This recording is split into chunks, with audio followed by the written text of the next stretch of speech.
La Libroteca. Literatura en radio con Julio Rudman.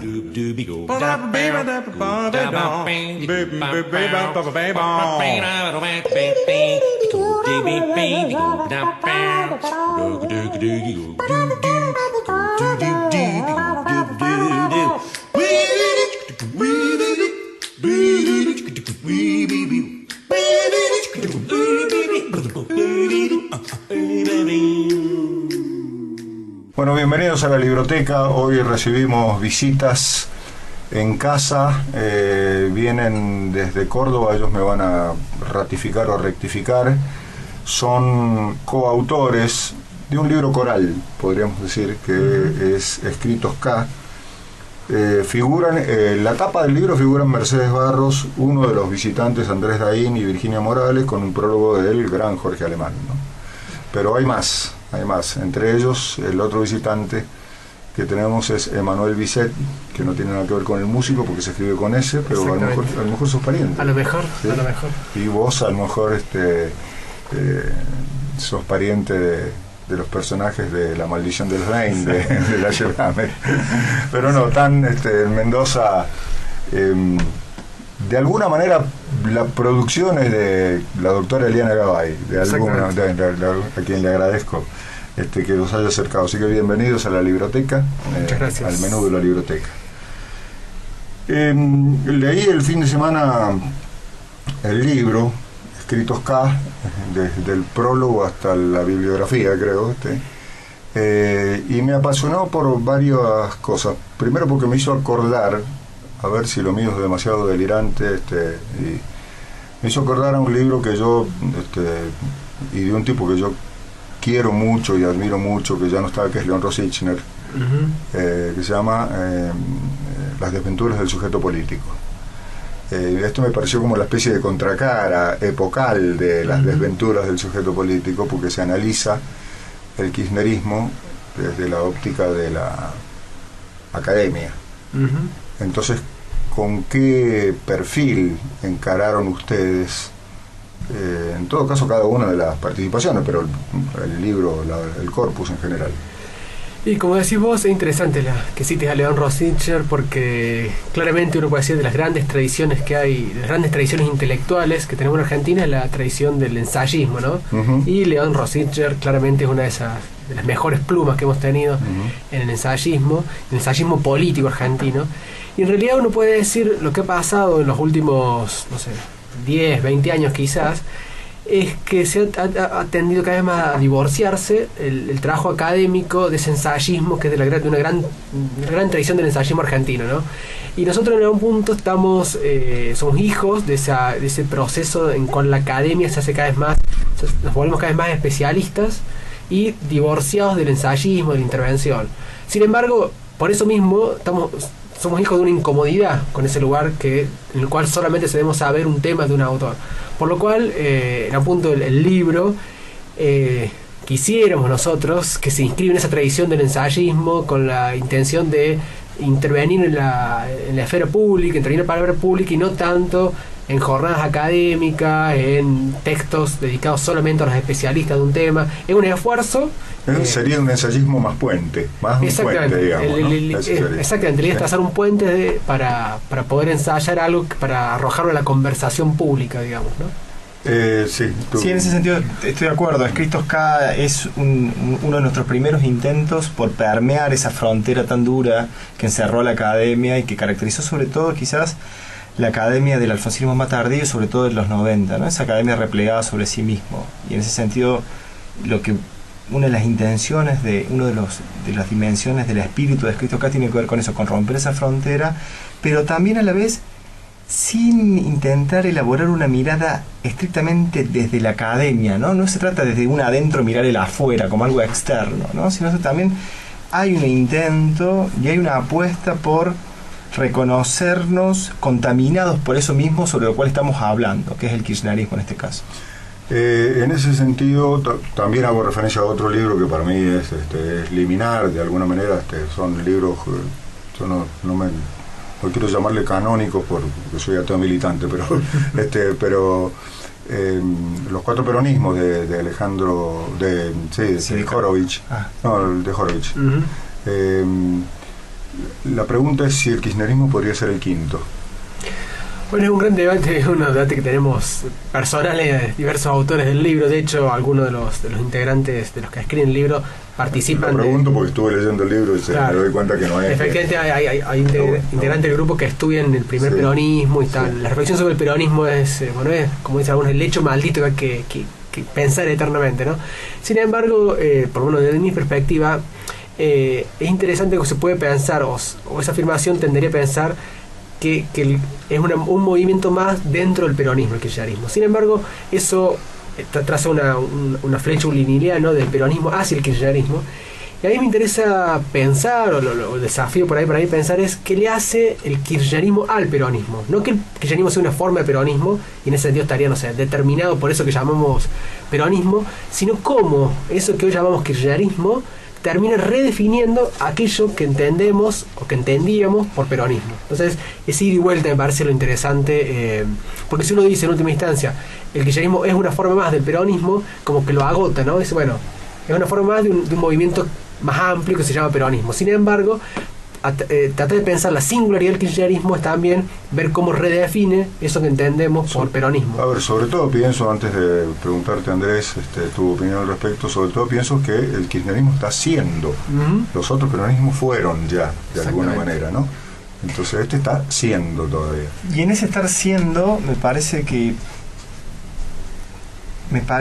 también hay una propia reelaboración de lo que es el peronismo, digamos, el kirchnerismo a la vez que es, podríamos decir, una etapa del kirchnerismo o del peronismo, está siendo hoy, pero también implica una relectura permanente de lo que fue el peronismo, ¿no? El peronismo no es algo estanco, sino que es algo que también se va construyendo, toda la propia historia del peronismo se va construyendo y reconstruyendo, y en eso el kirchnerismo incluso creo que lo hace hasta de modo explícito, ¿no? Pero en relación al peronismo también me parece otro apunte interesante para pensar el kirchnerismo, que el kirchnerismo me animaría a afirmar que fue de algún modo la salvación del peronismo, ¿no? Porque si nos situamos a finales de los 90, al principio del 2000, el peronismo parecía condenado a su muerte en cuanto a movimiento popular, ¿no? En cuanto a movimiento de masas, ¿no? Parecía condenado a su muerte. Y el kirchnerismo me parece que no solamente revitaliza el peronismo, sino que lo hizo revivir, digamos, ¿no? Resurgir, y le dio continuidad, ¿no?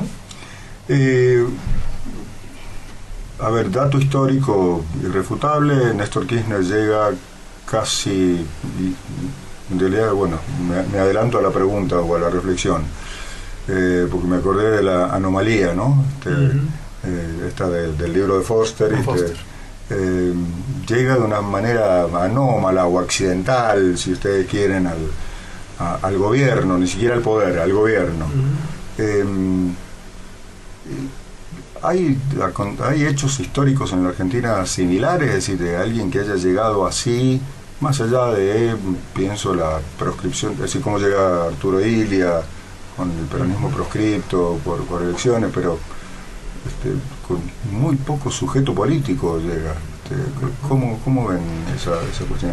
Sí, más allá de que si hubo o no hubo, que realmente no se me viene a la memoria un caso parecido o homologable al kirchnerismo, sí me parece relevante esa dimensión del kirchnerismo de lo sorpresivo, pero a la vez también está en un lugar ciertamente paradójico, porque el kirchnerismo se presenta como algo excesivo, como algo que va mucho más allá, pero también se presenta como parte de un sueño, o sea, por lo tanto, como algo que existe al mismo tiempo, ¿no? Desde el primer discurso de Néstor Kirchner en adelante, me parece que el kirchnerismo siempre se manejó, siempre se situó en ese lugar ambiguo entre lo inesperado y lo soñado, porque lo inesperado no es soñado, digamos, ¿no? En algún sentido, si es soñado, está hecho, es presente, el sueño es algo presente, ¿no?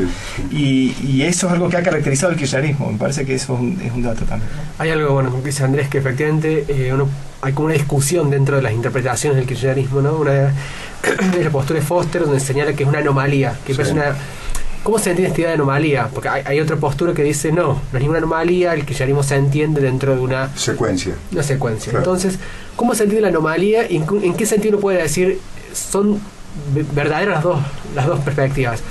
Porque si uno, no sé, nosotros empezamos la academia en la década del 90, empezamos a estudiar, estaba muy de moda un discurso que decía el individualismo arrasa con todo, es la época del neoliberalismo, ya los partidos políticos se van a disolver, hay una crisis de representación, era como un horizonte irrebasable, se acabaron, eso fue de una época pasada. En ese sentido uno puede decir, frente a ese relato que era casi hegemónico en la forma de leer la realidad social, efectivamente el kirchnerismo presenta una anomalía que le trae muchos dolores de cabeza a la gente que se dedica a estudiar a las ciencias sociales, ¿no? Porque de hecho es interesante cómo le provoca dolor de cabeza no solamente a las ciencias sociales argentinas, sino a intelectuales europeos, etcétera, porque lo ven como ya estamos absolutamente convencidos de que el neoliberalismo era irrebasable, que había destruido los partidos políticos, que ya no había representación política. ¿Cómo se entiende que el Estado ya había sido destruido por la globalización? ¿Cómo se entiende? Sin embargo, en ese sentido, anomalía, ruptura.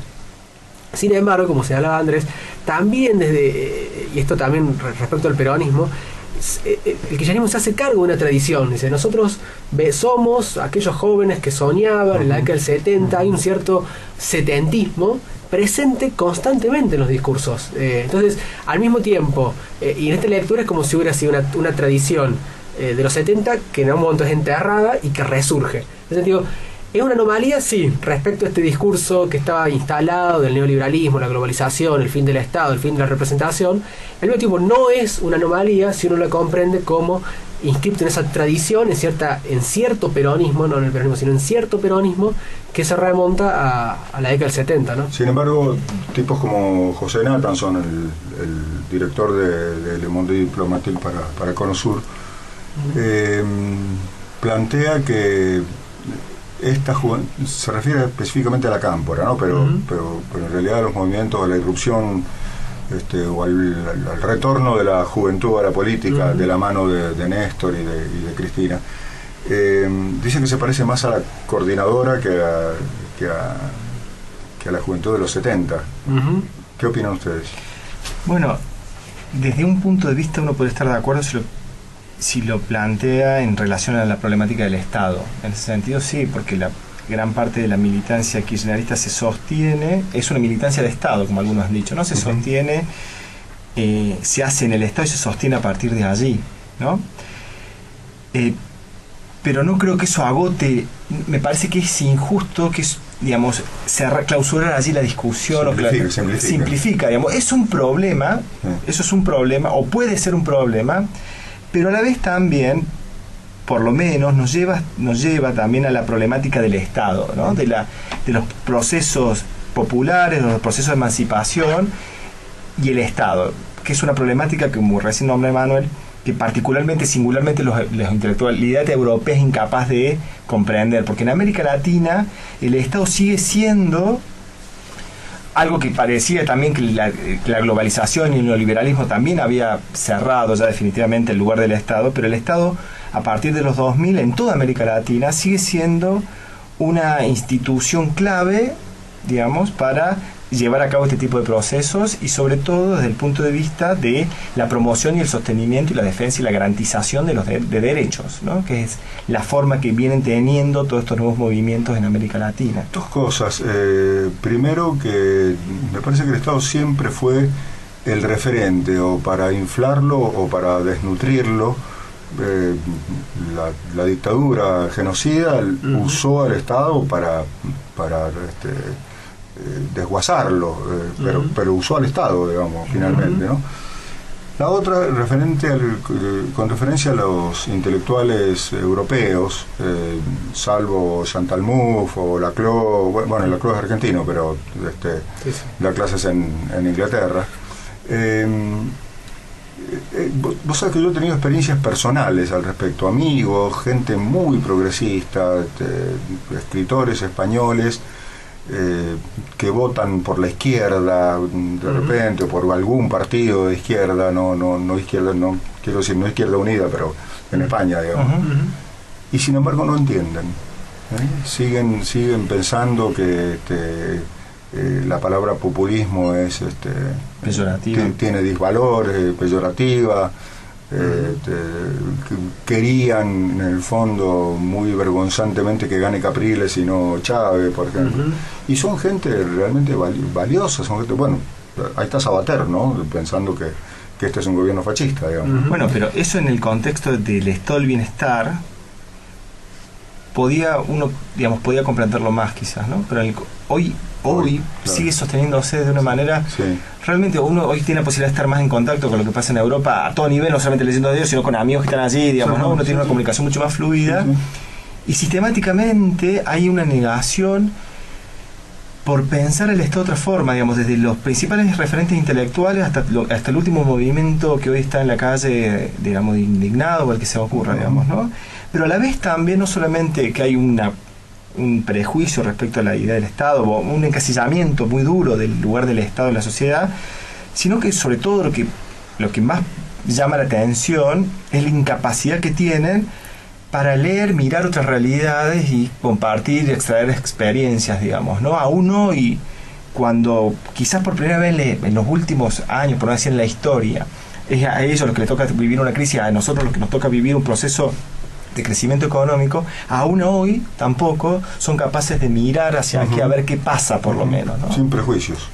¿Sí? Porque tienen un enorme prejuicio. Un prejuicio por mirar siquiera, no tienen ni una mirada prejuiciosa muchas veces, ¿no? Yo tuve un almuerzo, en julio estuve en Europa y almorcé un almuerzo prolongado con una flor de sobremesa con un queridísimo amigo, un gran escritor español, insisto, cuando les contaba pensaba en él. Y bueno, fue un debate, no, ni siquiera una discusión. Para mí era como dos idiomas distintos, ¿no? Y es un tipazo el tipo, y él entiende quién es Rajoy, por qué, quién fue Rodríguez Zapatero, por qué se llega, por lo menos en España y en Europa, a esa situación, quién es Merkel, digamos. Todo eso lo entiende bien, ¿no? Su eurocentrismo le funciona bien, digamos, pero tiene como un cerco, como un cepo, por usar el término. Pasa que interesante lo que decís vos, porque efectivamente desde el surgimiento de la izquierda, la concepción del Estado fue muy negativa, ¿no? La izquierda viene a garantizar una dominación de clase. Pero lo que aparece en el siglo XX, ¿no?, es que la izquierda empieza a ser reformulada. Diferentes teóricos empiezan a reformular esa concepción tan peyorativa respecto al Estado, y quizás respecto a la política. Sin embargo, esta profunda reformulación, redefinición de la izquierda y del marxismo específicamente, parece no haber tocado ese presupuesto básico según el cual el Estado es solamente un instrumento de dominación. Es decir, eso parece un núcleo duro del primer marxismo hasta el último, que es la tradición de la izquierda, que es intocable. Sin embargo, uno diría, por lo menos, no se trata de afirmar el Estado es el paraíso, es un instrumento absoluto de liberación. El único reclamo que uno haría sería, pensémoslo en su complejidad. Simplemente eso, pensémoslo en su complejidad. No se trata de decir el Estado es lo mejor que nos pasó en la historia, no, pensémoslo en su complejidad, tratando de ver los movimientos complejos, los movimientos contradictorios, por los cuales el Estado es al mismo tiempo, quizá en algunos aspectos, un instrumento de dominación, y en otros aspectos un instrumento de emancipación, ¿no? Estamos charlando, le cuento a la audiencia, con Andrés Daín y con Emanuel Bisset, coautores de este libro coral que se llama Escritos K, editado por Edubim. ¿Qué es Edubim, chicos? Edubim es la editorial de la Universidad de Villa María, que amablemente debemos agradecer, ¿no?, la edición de este libro, que estaba en realidad interesante porque son escritos que no nos juntamos a decir armemos un libro. Fueron simplemente escritos que cada uno fue armando, recopilados, que tienen que ver con muchos diálogos de café que hemos tenido, conversaciones, etcétera. Y Edubim, debemos agradecer a la editorial que tuvo la gentileza y nos apoya con la publicación del libro. Muy bien, después de esta brevísima pausa seguimos charlando con estos autores. La Libroteca, literatura en radio con Julio Rudman.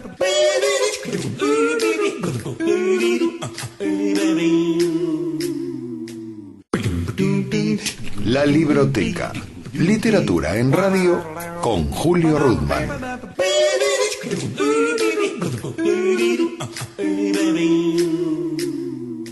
Aquí vamos, Escritos K se llama el libro. ¿Por qué funcionan o figuran Mercedes Barros, Andrés Daín y Virginia Morales y han hecho esta discriminación con el resto de los autores? No, por cuestiones formales de la editorial, en realidad nuestra primera intención era, como era un libro que, si bien es un libro que integra muchos artículos distintos, cada uno, digamos, laburó en una cuestión, en su texto, es un laburo colectivo. Por eso que contaba Manuel recién, porque está presente en cada texto las discusiones colectivas que hemos tenido a partir de allí. De hecho, la gran mayoría, todos los artículos, incluso antes de publicarlos, los leímos colectivamente, los discutimos, tuvimos mucho tiempo elaborando eso. Pero en realidad deberíamos aparecer como compilador, y hubo un problemita, un error, y deberíamos figurar como compiladores, digamos. Nos pidieron que como 3 máximo, entonces 3 nos encargamos de la edición final y aparecemos en la etapa. El detalle ese es importante. Sí, si claro. dijera compiladores, sería más fácil de entender todo esto. Claro, pero bueno, para eso estamos. Sobre el final del bloque anterior se mencionó la izquierda, la izquierda europea, pero para algunos a la izquierda del kirchnerismo no hay nada. Para los que están a la izquierda del kirchnerismo, o sea que yo creo sí que hay, digamos, el kirchnerismo es una forma tramposa de mostrar el progresismo. Hay de todo. He tenido yo amables discusiones con algunos colegas y amigos, Sandra Russo concretamente, o Orlando Barone, y con alguna otra gente, que cuando se refieren a alguna crítica que viene del Partido Obrero, de la corriente clasista y combativa, dicen la izquierda tal y tal cosa, y algunos funcionarios del kirchnerismo también. Y a mí me parece que es un error semántico y conceptual, digamos, ¿no? Eso es la ultra izquierda, por darle algún nombre. ¿Cómo ven ustedes la izquierda en la Argentina? ¿Qué hay a la izquierda del kirchnerismo? ¿Qué rol cumple el kirchnerismo en la historia de la izquierda argentina? Bueno, siempre es problemático, ¿no?, fijar el sentido de lo que es la izquierda. En primer término, parece que siempre hay que pensar la izquierda en su coyuntura, en su contexto, digamos, ¿no? Y en ese sentido siempre hay que pensar los posicionamientos de izquierda en relación a qué, digamos, ¿no? Y es un posicionamiento en relación a algo, ¿no? Y por lo tanto pensar la izquierda implica también de algún modo pensar la derecha, digamos, ¿no? No hay una izquierda para todo tiempo y lugar, ¿no? No hay una izquierda para todo tiempo y lugar, cosas que pueden parecer tremendamente. De hecho, el kirchnerismo reivindica, se sitúa como heredero de esa tradición de los 70, y esa tradición de los 70 tenía una cantidad de prácticas y de ideas que hoy están absolutamente la antípoda de lo que podríamos considerar la izquierda, digamos, ¿no? Pensemos en las libertades sexuales, por ejemplo, ¿no? Sin ir más lejos, ¿no? Si cometieron aberraciones en nombre de la izquierda, digamos, ¿no? En los 70. Eso por un lado, digamos, el kirchnerismo, y desde ese punto de vista, mejor dicho, el kirchnerismo hoy podría ser juzgado claramente como la izquierda. Lo que pasa es que también, cuando vos nombrabas recién a los funcionarios que hablan, digamos, ¿no?, de la crítica de izquierda, y eso tiene que ver cómo operan determinados significantes en determinadas coyunturas, ¿no? Hoy evidentemente la etiqueta o el rótulo de izquierdista o el rótulo de la izquierda en Argentina no es electoralmente beneficioso, quizás, ¿no? Entonces por allí siempre está el juego, ¿no?, entre ser izquierda o ser peronista, digamos, ese tipo de juegos que se hacen, ¿no? Pero bueno, es un tema realmente complejo el de la izquierda, digamos, ¿no? Porque es difícil de agarrarlo y de fijarlo, ¿no? Pero en definitiva me gustaría decir esto, que el kirchnerismo hoy yo creo que representa un movimiento político de izquierda porque posibilita un montón de cuestiones que tienen que ver con esa tradición, digamos, ¿no? Algunas la ha elaborado, algunas la ha propuesto, otras la ha tomado de los sectores que uno tradicionalmente vinculaba a la izquierda en Argentina, como por ejemplo derechos humanos, pero no solamente, ¿no? Algunos la ha hecho propia, y sobre todo me parece que hoy es el espectro político que representa, que significa la posibilidad de ir más allá de lo hecho, digamos, ¿no? Y me parece que sigue siendo casi el único, diría. Sí, es interesante que básicamente dabas con una cuestión importante, una cuestión clave, que es romper esa dicotomía de la persona de izquierda que dice el kirchnerismo es mero maquillaje, y de la postura kirchnerista que dice a la izquierda del kirchnerismo no hay nada. Parece que esa es una dicotomía que no funciona. Lo interesante es ver, como decía Andrés, que como todo proceso político está compuesto por movimientos que no son homogéneos. Es decir, nunca un proceso político, con los años que tiene el kirchnerismo, ¿no?, ya casi 10 años, se lo puede evaluar de una sola manera. Hay movimientos, hay tensiones, es un proceso con corriente, yo diría. Ahora bien, eso hace pensar que uno debería, digamos, relativizar. Es de izquierda o derecha, esa calificación de una vez y para siempre. Uno decía, hay movimientos dentro de este proceso político. Y creo que lo más interesante que tiene el kirchnerismo, bueno, en estos años, es que en los momentos de crisis las soluciones que ha planteado se ha corrido hacia la izquierda. Entonces, me parece en ese sentido que no solamente que hay algo a la izquierda del kirchnerismo, sino que justamente lo más interesante del kirchnerismo son esos desplazamientos en determinados momentos hacia la izquierda. Entonces, que permiten reconocimiento de nuevos derechos, nuevas libertades, extensión de una igualdad concreta, material, etcétera. Entonces, parece que yo evalúo que siempre es interesante que haya algo a la izquierda del kirchnerismo, porque justamente es lo que le da la vitalidad al kirchnerismo. Esta semana escribí yo un texto a propósito del documento de la cúpula de la Iglesia. El artículo mío se llama El Otro PC, ¿no? El Otro PC es el Partido Católico, digamos, en este caso. Y ahí se ríe Eliane. Pero hacía referencia yo, para no asustar a los lectores del blog, que no me refería al Partido Comunista, aquel que, y vuelvo al tema, ¿no? Estuvo al lado de la sociedad rural y de la derecha argentina en la Unión Democrática, que justificó a algunos generales genocidas porque comerciaban con la Unión Soviética, la entonces Unión Soviética, a que hoy se ha sumado a la corriente nacional, popular y democrática, ¿no? En ese sentido, esto que decías vos, izquierda, digamos, respecto a qué, o la precariedad de toda definición, o en qué momento es claro, es decir, el tema de una foto o una película es la cuestión. Vuelvo a una cosa que me quedó pendiente del primer bloque, esta llegada de Néstor Kirchner fundando el kirchnerismo, aunque algunos dicen que el kirchnerismo empezó a ser fundado después de la derrota de la 125, que a mí me parece interesante, ¿no? Pero bueno, después de la llegada de Kirchner llega casi sin masa, sin legitimidad. Sin legitimidad detrás, ¿no? Entonces él se apoya en el movimiento, en los movimientos sociales, en lo que hay, digamos. Aquella famosa anécdota del Flaco, el libro de Feynman, que en una reunión en Olivos están frente a un mapa y bueno, le pregunta al entonces Alberto Fernández a quién tenían ahí, no tenían a nadie, le dice quiénes son los dos referentes ahí que son impresentables y bueno, y Néstor le dice que cuál es el más barato, ¿no? Claro. Eso por un lado. Y en la juventud, ¿no? Que uno descubre de alguna manera públicamente el rol de la juventud,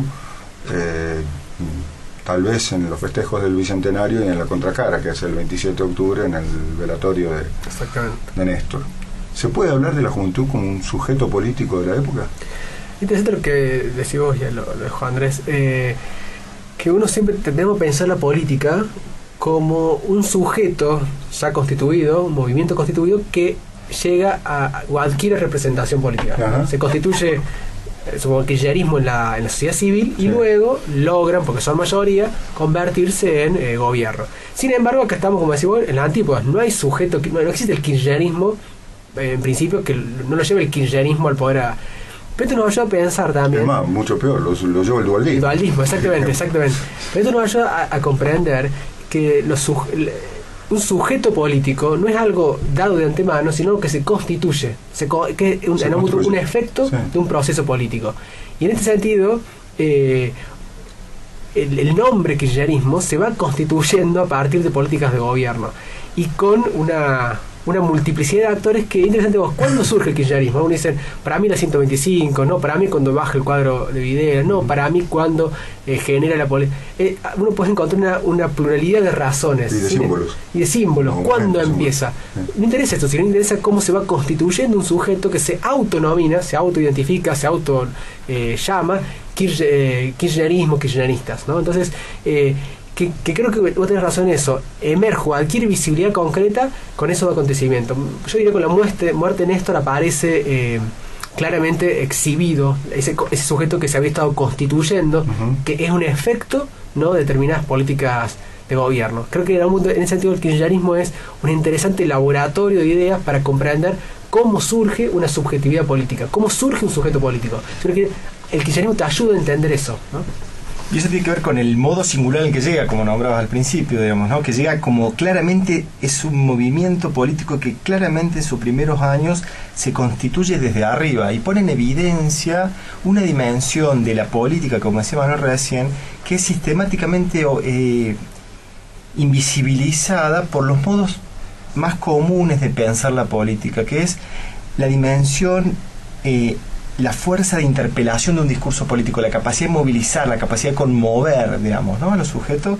Y eso el kirchnerismo me parece que lo muestra muy claramente a través de los modos en que toma decisiones y cómo esas decisiones conmueven a la ciudadanía, digamos, ¿no? Y eso es lo primero que cuestiona esto, es la idea de que para hacer una política de izquierda hay que tener una ciudadanía de izquierda. El kirchnerismo es lo primero que me parece que pone en cuestión eso, ¿no? Eso es un problema de la política. Construir un sentido común de izquierda, construir mayorías de izquierda, es una tarea política hacer. Y el kirchnerismo tuvo la oportunidad excepcional quizás de poder hacerlo desde el poder. Pero si uno piensa, como hablaban de recién del nacimiento del kirchnerismo, yo suscribo a la idea de que el kirchnerismo empieza a nacer con la 125 y termina de parirse el kirchnerismo con la muerte de Néstor Kirchner, porque es allí donde de algún modo se visibiliza claramente, o toma una determinada forma todo ese conjunto de interpelaciones que el kirchnerismo venía haciendo frente a la sociedad, venía generando a la sociedad. Allí termina de cuajar de algún modo, ¿no?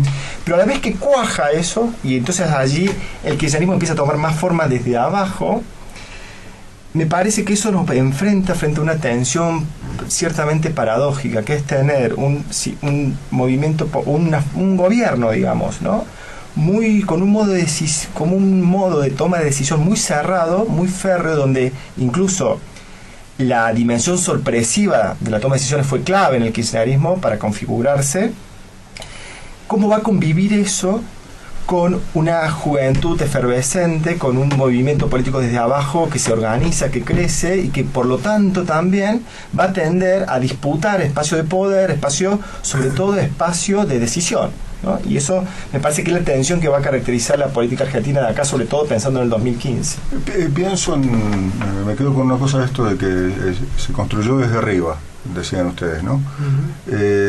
Vuelvo a José Pablo Feynman, en alguno de los dos tomos de Peronismo 1 o 2, él, al analizar la situación del sindicalismo, de la dirigencia sindical, de la dirigencia gremial en la Argentina, dice una cosa, entre otras, muy inteligente, que dice que la creación o la aparición de estos dirigentes gremiales corruptos, empresariales, que se eternizan y a través de trampas electorales en el gremio, tiene que ver con que en realidad la tradición de la clase obrera es arrancarle al Estado las reivindicaciones, ¿sí? Perón fue verticalista también en eso, es decir, Perón llega, patea el tablero de socialistas, comunistas y anarquistas que en ese entonces tenían la hegemonía de la dirigencia sindical, porque le da, digamos, el Estado les da, es decir, no se corre el riesgo, y entro ya a la etapa final de esta conversación lamentablemente, pero me parece que empiezo por el tema de los desafíos de cara al 2015 del kirchnerismo, de lo que podía ser el postcristinismo, si querés, más allá de que si es o no reelecta, de que eso está fuera de la agenda en este momento. No se corre el riesgo y el desafío de que también suceda lo mismo con los jóvenes como sujeto político. Interesante que decimos, porque fíjate, cuando hablaba, hay algo muy interesante en esto de cómo pensamos tradicionalmente. La sociedad civil plantea demandas, sí, y el Estado responde a esas demandas. Sí.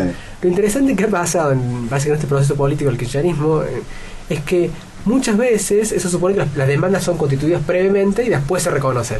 Muchas veces el kirchnerismo ha generado políticas donde no existían demandas. Muchas veces el Estado ha tenido la función de generar demanda, donde no. El caso típico que se cita muchas veces, que aparece en el libro, es el ejemplo de las empleadas domésticas, ¿no? Donde no había un sujeto colectivo que demandaba reconocimiento y sin embargo el Estado va más allá y reconoce. Ahora bien, respecto a los desafíos, yo creo que lo que decía Andrés y lo que me parece que en algún punto, yo voy a marcar esto nada más y habría que hablar mucho, ¿no? Uno de los desafíos que sucede cuando hay un proceso político que ya está 10 años en el poder es surge la tensión existente entre el movimiento, digamos, constituyente o instituyente y un momento instituido o constituido. En algún momento parece que la fortaleza del kirchnerismo surge de la institución de nuevas leyes, de reconocimiento de nuevos derechos, una fuerza viva, sin embargo que se transforma inevitablemente en un poder instituido ya. Entonces, la pregunta es, ¿cómo esa tensión se va a seguir manteniendo o estamos ante un proceso en el cual el kirchnerismo se va a fosilizar, digamos, como un poder instituido al cual contra el cual también es necesario luchar? ¿O es posible, el desafío me parece, si la juventud, ahí es interesante pensar no solamente desde arriba, sino cómo aquellos que se identifican con el kirchnerismo van a asumir este desafío, cómo mantener viva esa tensión entre un poder instituido y un poder instituyente? Ni una cosa, digamos, cómo va a ser el desafío para mí es ese, cómo no solamente quedarse o fosilizarse en un poder instituido. Yo me quedo con ese desafío, por lo menos. Sí, sin duda, y en ese desafío me parece, en esta suerte de dialéctica entre lo instituido y lo instituyente, un desafío importante que va a surgir con mucha crudeza cuando el liderazgo deje de suturar ese problema es el decisionismo, el modo de tomar decisiones, digamos, ¿no? Que eso es, el kirchnerismo difícilmente se pueda seguir sosteniendo bajo la misma lógica después de Cristina, ¿no? Salvo que surja un liderazgo de esa potencia, que hoy nunca sabemos, ¿no? Pero por lo pronto difícilmente el kirchnerismo pueda seguir sosteniéndose en ese modo de tomar decisiones, y eso implica, me parece que va a tener un montón de implicancias, entre las cuales destaco el rol de lo que hoy denominamos juventud, que alguna vez también va a dejar de serlo, digamos, ¿no? Entonces, y van a ser los dirigentes, y van a ser los que ocupan espacios de poder también, ¿no? Me parece que allí se va a jugar una de las claves. Una de las discusiones que tengo con algunos amigos con los cuales compartí militancia juvenil, y es el tema de la pureza o de la impureza de cualquier gobierno, ¿no? Entonces, sí, reconocen que la política de derechos humanos, inclusive la política de inclusión social, la reestatización de lo que el neoliberalismo había dilapidado, en muchos aspectos, inclusive como proceso, digamos, ¿no? como construcción todavía no cerrada, pero bueno, tiran el tema de la minería, de la corrupción de algunos funcionarios. Para mí la discusión se acaba, y para ellos también, porque no logro que terminen contestándome cuando les pido que me den algún ejemplo en la historia, no en la historia argentina, en la historia de dirigentes puros, inmaculados absolutamente, y de procesos y de gobiernos, digamos, aún por los cuales hemos militado en la juventud, desde la Revolución Rusa alguna, yo no, digamos, ya la revolución avanzaba, digamos, pero la cubana sí, digamos, yo he militado en favor de la cubana, del proceso truncado en Chile, de Nicaragua.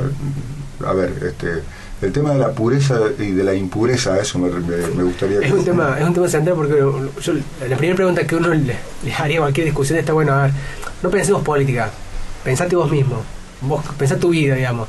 Yo creo que, no sé, salvo que uno tenga un problema psicológico, la vida de uno es aciertos y errores, hay cosas con las que uno está más satisfecho, otras que uno dice, ¿cómo hice esto? Es decir, en un punto, pensar en términos de pureza, en un proceso político, digamos, que involucra un montón de actores, es mucho más complejo. Y pensar en términos de pureza hay una especie de moral heroica, ¿no? Una especie de moral heroica que solamente ciertos héroes morales pueden hacer. Sin embargo, esa concepción no solamente creo que tiene un prejuicio enormemente antipolítico, porque evidentemente solamente los puros pueden hacer política, lo cual ya implica ¿Quién decide? Sí, A ver, claro, ¿quién decide quiénes son puros e impuros? Claro. Y automáticamente los impuros no podrían hacer política, sino que justamente es interesante esto.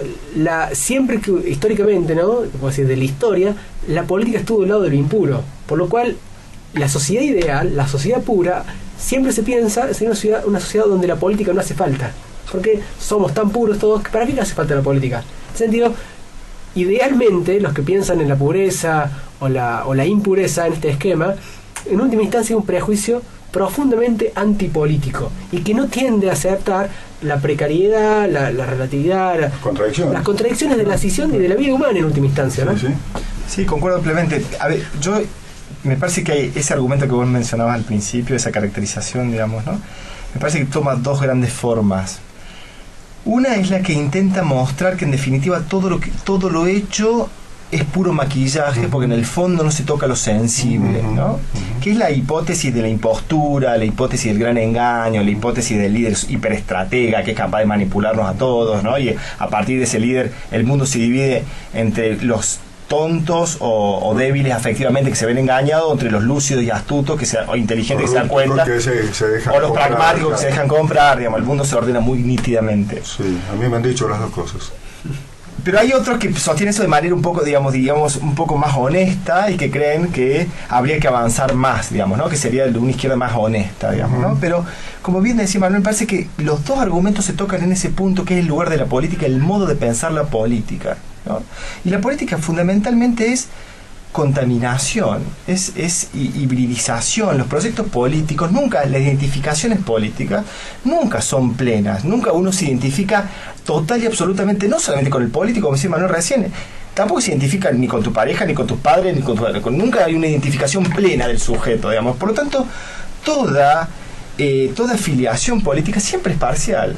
Pero no solamente que siempre es parcial, sino que además siempre es reelaborada por el propio sujeto también. Es dinámica, claro. Y es bidireccional, por decirlo de algún modo, digamos, ¿no? No hay un sujeto pasivo que compra algunas cosas y deja de comprar otras, sino que hay una permanente reelaboración, ¿no? Entonces me parece que, en definitiva, me parece que proponen miradas de la política muy duras, muy simplificadas, y que me parece que la política que merece ser pensada en términos de una mucha mayor complejidad, y el kirchnerismo pone sobre el tapete esa complejidad con mucha crudeza.